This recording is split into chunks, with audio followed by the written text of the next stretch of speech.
औ हेल' औ नोंना थारमाने औ दे बुंसाय थारमाने जों दा बै एनडिएफबि जेलाव थानायफोरनि न'खरनि मानसिफ्रा गासिबो फ्राय दङ नालाय जेलाव दं जोबथेसालियाव जेल जोबथेसालियाव थानायफोरनि गारजेनफ्रा नोङो औ ओमफ्राय जों दा माने फेरेंगानायाव सावरायग्रानो फैदों आरो ना नङा नोंनि नामालाय माथो आंनि नामा प्रसेन इस्लारि बै राहुल इस्लारिनि बिदा ए नों दा जोबथेसालि माबायाव दङ सेन्ट्रेल जेलाव ना माथो नङा आंनि फंबाया जोबथेसालियाव दङ राहुल इस्लारिया अबे जोबथेसालिया सेन्ट्रेलाव गुवाहाटि सेन्ट्रेल जेलाव काहिलिफारायाव औ काहिलिपारायाव दे बुं काहिलिपाराथ' नोंलै इयो माबायावसो लफ्रायावसो दे बुंलाय ओमफ्राय मा जादों ओमफ्राय जों माने बे सावरायग्रा फेरेंगाजों लोगो लानो फैदों नालाय दिनैहाय दिनैहाय ओमफ्राय दिनैहाय ओरैबायदि जागोन जोंना औ बिसोरो मावनो हामा ना औ बियो फाइनाल जानांगौ आरो जोंना थारमाने जेसेबां केस जानाय दं एबा जोबथेसालियाव थानाय औ बेखौहाय माने रायज्लायनो फैदोंमोन आरो गनांगौनि थाखाय गनांगौनि थाखाय माने बिसोरो मावमारगोन ना मावमारा बख'गोन ना बख'वा बिसोरथ' इनिसियेटिभ लादों होनना मावबाय थादों होनना बुंदोंमोन गैया माथो जेबो जेबो रिजाल्ट मोनाखैना जेबोथ' मावाखै थारमाने बेखौनो जोङो ओरैबायदि खालामगोन दिनैहाय औ सावरायग्राजोंबो लोगो लाखाबाय ओमफ्राय नै एनडिएफबि बिसियाखौ जों दिनै फेरेंगानायावसो गालांनोसै बोरैबाबा थारमाने बिदिब्ला माने नोंसोरखौ लिंहरदोंमोन ना बले लिंहराखै जोंनि फनखौ रेसपन्स होले नालाय आदसा बिदिब्ला माने लिडारफोरनाव फन खालामदोंमोन मा लिदारफोरनाव नोंसोर फन खालामनानैहाय रायज्लायनो थाखाय फैदोंमोन औ फनाखौ नोंसिनिखौ रिसपन्स खालामाखै रेसपन्स खालामले ओमफ्राय जों दा सावरायग्राखौ बुंबाय नोङो फेरेंगाखौ लाना फैनांगौ बिनि न'आवहाय ज' रायज्लायगोन जों फेरेंगानायाव फैफिनबाय नै दा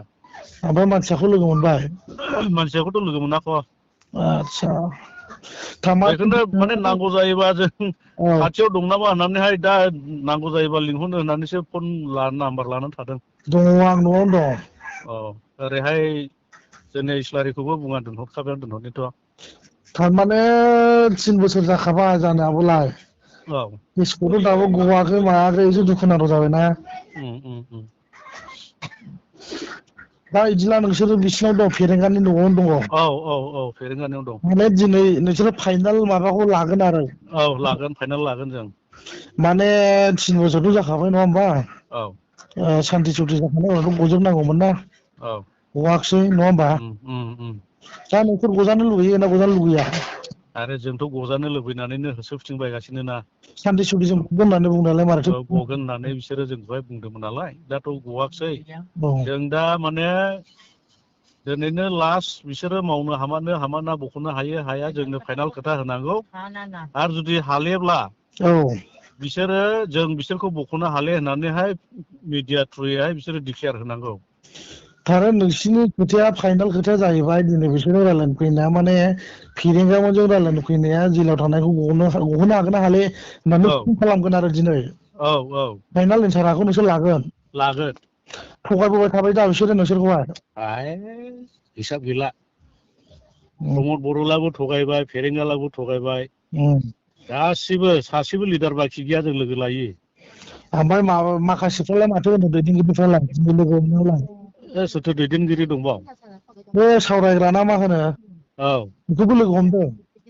बेखौबो लोगो लाखाबाय दहायनो फुङावनो ओमफ्राय बेथ' माने